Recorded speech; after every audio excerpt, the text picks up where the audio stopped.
दोस्तों, अगर आप भी रोहित शर्मा और विराट कोहली को दुनिया का सबसे खतरनाक खिलाड़ी मानते हैं तो हमारे इस वीडियो को लाइक जरूर कीजिएगा। दोस्तों, श्रीलंका के खिलाफ तीसरा आखिरी मैच खेला गया तो सांस रोक देने वाला यह वनडे मुकाबला देखकर तो सभी की आंखें फटी की फटी रह गई। जहां भारतीय गेंदबाजों की कातलाना गेंदबाजी के बाद श्रीलंकाई गेंदबाजों ने ऐसा हाहाकार बचाया कि पूरे हिंदुस्तान को खून के आंसू रुला दिए। तो आखिर 249 रनों के लक्ष्य का पीछा करते हुए किस भारतीय बल्लेबाज ने मचाया है तांडव? टॉप ऑर्डर बिखेरने के बाद कैसे टीम इंडिया ने की तगड़ी वापसी? अंतिम ओवर ने कैसे पलट दिया पूरा मैच? इस रोंगटे खड़े कर देने वाले मुकाबले की पूरी हाईलाइट तो हम आपको जरूर दिखाएंगे, लेकिन उससे पहले आपको क्या लगता है, रोहित शर्मा और विराट कोहली में से कौन है बेहतर खिलाड़ी? नीचे कमेंट करके जरूर बताइएगा। दोस्तों, वनडे सीरीज के अंतिम मुकाबले में एक बार फिर भारत और श्रीलंका आमने सामने कोलंबो के मैदान पर हुई। इस मुकाबले में भी श्रीलंका के कप्तान चरिता असलंका ने टॉस जीतकर पहले बल्लेबाजी करने का फैसला किया और भारत को गेंदबाजी करने के लिए आमंत्रित किया। श्रीलंका की तरफ से ओपनिंग की शुरुआत करने मैदान पर अविष्का फर्नांडो के साथ प्रथम निशंका आए। दोनों बल्लेबाजों ने भारतीय गेंदबाजों पर पहले ही ओवर से टूटकर प्रहार करना शुरू कर दिया। एक के बाद एक कई चौके लगाकर अपनी टीम के स्कोर को 3 ओवर में ही 18 रनों तक पहुंचा दिया। दोनों खिलाड़ियों का बल्ला रुकने का नाम नहीं ले रहा था। टीम के स्कोर को तेजी से आगे बढ़ा रहे थे। भारत के हर गेंदबाजों पर टूटकर प्रहार कर रहे थे। भारतीय कप्तान रोहित शर्मा को भी लगातार विकेट की तलाश थी। तेज गेंदबाजों ने विकेट नहीं दिला पाए। इसके बाद गेंदबाजों में रोहित ने परिवर्तन किया और स्पिनर अक्षर पटेल को गेंद थमाई। अक्षर पटेल ने अपने जाल में फंसाने की पूरी कोशिश की, लेकिन वो दोनों बल्लेबाज संभल कर बल्लेबाजी कर रहे थे। फर्नांडो अपनी टीम के लिए तेजी से रन बना रहे थे। चौके पर चौके लगाए जा रहे थे। दोनों खिलाड़ियों के बीच एक अच्छी खासी साझेदारी पनपती हुई दिखाई दे रही थी और अपनी टीम के स्कोर को इन दोनों बल्लेबाजों ने मिलकर 10 ओवर में ही 41 रनों के पार पहुंचा दिया। वहीं अक्षर पटेल विकेट के लिए अपने एड़ी की चोटी का जोर लगा रहे थे, लेकिन निशांका ने 11वें ओवर की दूसरी गेंद पर पटेल को शानदार छक्का जड़ दिया और अपनी टीम के स्कोर को 50 रनों के पार पहुंचा दिया। साथ ही दोनों खिलाड़ियों के बीच अर्धशतकीय पारी भी पूरी हुई। रोहित शर्मा को लगातार विकेट की तलाश थी। अभी तक भारतीय टीम की तरफ से एक भी सफलता हासिल नहीं हुई थी। चौथा ओवर में श्रीलंका का स्कोर 65 रनों तक पहुंच चुका था। दोनों खिलाड़ियों के बीच एक अच्छी खासी साझेदारी हो रही थी। निशांका अलग अलग अंदाज में नजर आ रहे थे। रोहित शर्मा भरोसा जताते हुए विकेट की तलाश में 15वां ओवर फेंकने के लिए कुलदीप को बुलाया। उन्होंने भी बेहतरीन गेंदबाजी दिखाई, लेकिन सफलता हाथ नहीं लगी। श्रीलंका का स्कोर 17 ओवर में ही 77 रनों तक बिना किसी विकेट पर पहुंच गया। दोनों बल्लेबाज एक अच्छी खासी साझेदारी एक दूसरे के साथ शेयर करते हुए नजर आ रहे थे। फर्नांडो का भी बल्ला रुकने का नाम नहीं ले रहा था। वो भी अपने अर्धशतक के बेहद करीब आ गए थे। एक बार फिर रोहित शर्मा ने अक्षर पटेल पर भरोसा जताया और 20वां ओवर फेंकने के लिए गेंद थमाई और आते ही अक्षर पटेल ने ओवर की 5वीं गेंद पर निशांका को अपना निशाना बना लिया। ऋषभ पंत के हाथों कैच पकड़वाकर भारतीय टीम को 89 रनों पर पहली सफलता दिला दी। लेकिन फर्नांडो अभी भी मैदान पर टिके हुए थे। उनका साथ देने के लिए अब नए बल्लेबाज कुशल मेंडिस आ चुके थे। इन दोनों खिलाड़ियों के कंधों पर टीम इंडिया की पूरी जिम्मेदारी थी। 20 ओवर में श्रीलंका का स्कोर 89 रनों तक पहुंच चुका था। अब ये दोनों बल्लेबाज धीरे धीरे टीम के स्कोर को आगे बढ़ा रहे थे और 24वें ओवर में अक्षर पटेल की चौथी गेंद पर फर्नांडो ने शानदार चौका जड़कर टीम के स्कोर को 100 रनों के पार पहुंचा दिया। तो वहीं अपना अर्धशतक ठोका। श्रीलंका का स्कोर 24 ओवर में एक विकेट पर 103 रनों तक पहुंच गया था। कप्तान रोहित शर्मा ने बॉलिंग स्पेल में फिर बदलाव किया। 25वां ओवर फेंकने के लिए गेंद रियान पराग को थमाई। शानदार गेंदबाजी का नजारा दिखाते हुए दोनों बल्लेबाज डटकर भारतीय गेंदबाजों का सामना कर रहे थे। अपनी टीम के स्कोर को तेजी से आगे बढ़ा रहे थे। दोनों खिलाड़ियों के बीच में एक अच्छी खासी साझेदारी पनपती हुई दिखाई दे रही थी। 29वां ओवर लेकर आए मोहम्मद सिराज को फर्नांडो ने जमकर कूट दिया। लगातार इस ओवर में 2 छक्के जारी रहे और अपनी टीम के स्कोर को रॉकेट की रफ्तार की तरह आगे बढ़ा दिया। दोनों खिलाड़ियों के बीच 50 रनों से अधिक की साझेदारी हो गई।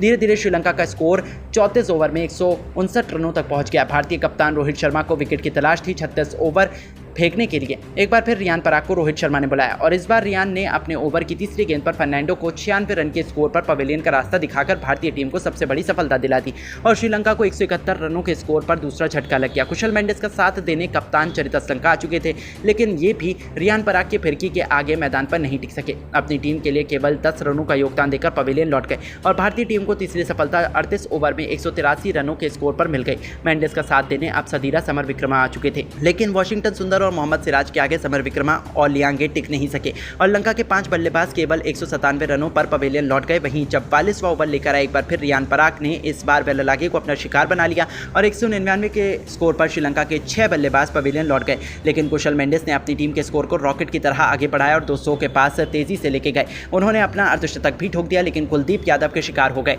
उनसे जान बचाकर पवेलियन लौट गए। अंत में कोमंडो मेंडिस और महेश तिछड़ा ने मिलकर अपनी टीम को 50 ओवर में 248 रनों तक 7 विकेट के नुकसान पर पहुंचाया और भारत के सामने पहाड़ जैसा कभी ना हासिल करने वाला लक्ष्य खड़ा कर दिया। इस लक्ष्य का पीछा करने उतरी भारतीय टीम एक बार फिर ओपनिंग की शुरुआत करने रोहित शर्मा के साथ शुभमन गिल आए। मैदान पर उतरते ही इन दोनों बल्लेबाजों ने अपने अंदाज में टीम की पारी को शुरुआत दिलाई। रोहित का बल्ला तो रुकने का नाम नहीं ले रहा था। चौथा ओवर लगते ही लंका की तरफ से महेश तिछड़ा का स्वागत। रोहित ने तीसरी गेंद पर शानदार छक्का और फिर बेहतरीन 3 चौका लगाकर जमकर कुटाई कर दी और भारतीय टीम के स्कोर को 4 ओवर में ही 35 रनों तक पहुंचा दिया। रोहित शर्मा अलग अंदाज में नजर आ रहे थे। श्रीलंका के हर गेंदबाजों पर टूटकर प्रहार कर रहे थे, लेकिन तभी लंका की तरफ से 5वां ओवर लेकर आया अशिता फर्नांडो। ओवर की तीसरी गेंद पर शुभमन गिल को क्लीन बोल्ड कर पवेलियन का रास्ता दिखा दिया और भारतीय टीम को 37 रनों के स्कोर पर पहला झटका लगा। गिल टीम के लिए 6 रनों का योगदान देकर पवेलियन लौट गए। अब मैदान पर रोहित का साथ देने के लिए विराट कोहली आ चुके थे। इन दोनों खिलाड़ियों के कंधों पर टीम की बहुत बड़ी जिम्मेदारी टिकी हुई थी और आते ही कोहली ने भी शानदार चौका जड़कर अपना खाता खोला और टीम के स्कोर को आगे बढ़ाया। 5 ओवर में भारत का स्कोर 41 रनों तक पहुंच गया था। 7वें ओवर की अंतिम गेंद पर कोहली ने फर्नांडो को शानदार चौका जड़कर टीम के स्कोर को 50 रनों के पार पहुंचा दिया। लेकिन तभी 8वां ओवर लेकर आए श्रीलंका की तरफ से दुनित बेला लागे और आते ही उन्होंने रोहित शर्मा को विकेटकीपर के हाथों कैच पकड़वाकर पवेलियन का रास्ता दिखा दिया। भारतीय टीम को बहुत बड़ा झटका केवल 97 रनों के पास लग गया। रोहित टीम के लिए 20 गेंद पर 35 रन बनाकर पवेलियन लौट गए, लेकिन एक तरफ से विराट मैदान पर टिके हुए थे। इनका साथ देने के लिए ऋषभ पंत आ चुके थे, लेकिन ये अभी विराट कोहली का साथ नहीं दे सके। टीम के लिए केवल 6 रन बनाकर पवेलियन लौट गए। 10वें ओवर की दूसरी गेंद पर अपना विकेट महेश तिछड़ा को दे बैठे और भारतीय टीम को तीसरा विकेट केवल 63 रनों के स्कोर पर मिल गया। कोहली का साथ देने और श्रेयस अय्यर आ चुके थे। पूरी जिम्मेदारी इन्हीं दोनों बल्लेबाजों पर थी। भारत का स्कोर 10 ओवर में 3 विकेट पर 68 रनों तक पहुंच गया। वहीं श्रीलंका की तरफ से 11वां ओवर लेकर एक बार फिर वेला लागे और इस ओवर में उन्होंने किंग कोहली विराट को अपने ओवर की 5वीं गेंद पर जाल में फंसा लिया और टीम इंडिया की कमर तोड़ दी। 74 रनों के स्कोर पर भारत को चौथा झटका लग गया। कोहली टीम के लिए 20 रन बनाकर पवेलियन लौट गए। भारतीय टीम मैदान पर संघर्ष करते हुए दिखाई दे रही थी। श्रीलंका मैच में पूरी तरह से हावी हो चुका था। एक बार फिर 13वां ओवर लेकर आए वेलालागे ने इस बार अपना शिकार अक्षर पटेल को बनाकर टीम इंडिया के बल्लेबाजी क्रम को तहस नहस कर दिया। अक्षर पटेल केवल 2 रन बनाकर पवेलियन लौट गए। 74 रनों के स्कोर पर भारत के आधे से ज़्यादा बल्लेबाज पवेलियन लौट चुके थे। जिस तरह से श्रीलंकाई गेंदबाज प्रदर्शन दिखा रहे थे वो देखकर तो हर कोई हैरान हो चुका था और देखते ही देखते मैच पूरी तरह से फंस गया था और अंतिम ओवर तक जा पहुंचा, जिसके बाद तो दोनों टीमों में किसी एक टीम को विजेता बन पाना या बता पाना बहुत मुश्किल था।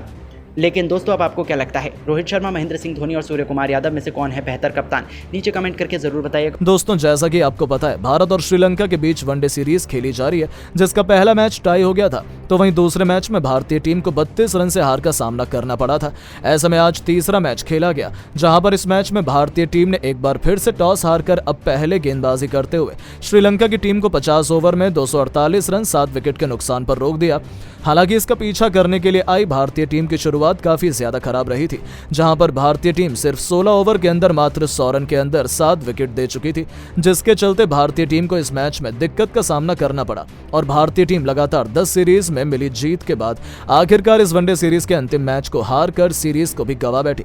ऐसे में भारत की हार के बाद दुनिया भर के दिग्गजों का बयान सामने आया है, जिसमें रिकी पॉन्टिंग ने बयान देते हुए कहा है कि भारत और श्रीलंका के बीच खेले गए अंतिम मैच में भारतीय टीम को हार का सामना करना पड़ा है, जिसको देखकर मैं काफी ज्यादा निराश हूं, क्योंकि इस मैच में भारतीय टीम की तरफ से खिलाड़ियों में जो खराब प्रदर्शन किया है वो बताता है कि भारतीय टीम को इस समय काफी ज्यादा सुधार करने की जरूरत है। इसके अलावा उन्होंने आगे बयान देते हुए कहा है कि भारतीय टीम के लिए सिर्फ जूनियर ही नहीं बल्कि सीनियर खिलाड़ियों ने भी काफी ज्यादा निराशाजनक प्रदर्शन किया है। मुझे ऐसा लगता है कि भारतीय टीम को इस समय काफी ज्यादा मजबूत होने की अब जरूरत है, क्योंकि भारतीय टीम के लिए अगर ये सभी खिलाड़ी बेहतर प्रदर्शन करते तो भारतीय टीम को जीत मिल सकती थी। तो वहीं केविन पीटरसन ने बयान देते हुए कहा है कि भारतीय टीम को श्रीलंका के खिलाफ अंतिम मैच में हार का सामना करना पड़ा है। इस मैच में भारतीय टीम की तरफ से सभी खिलाड़ियों ने बिल्कुल भी बेहतर प्रदर्शन नहीं किया है। मुझे उम्मीद थी कि भारतीय टीम को शानदार तरीके से अंतिम मैच में जीत दर्ज करने का मौका मिलेगा, लेकिन अंतिम मैच में भारतीय टीम को जीत नहीं मिल पाई, जो बताता है कि भारतीय टीम को बेहतर प्रदर्शन करने की जरूरत है।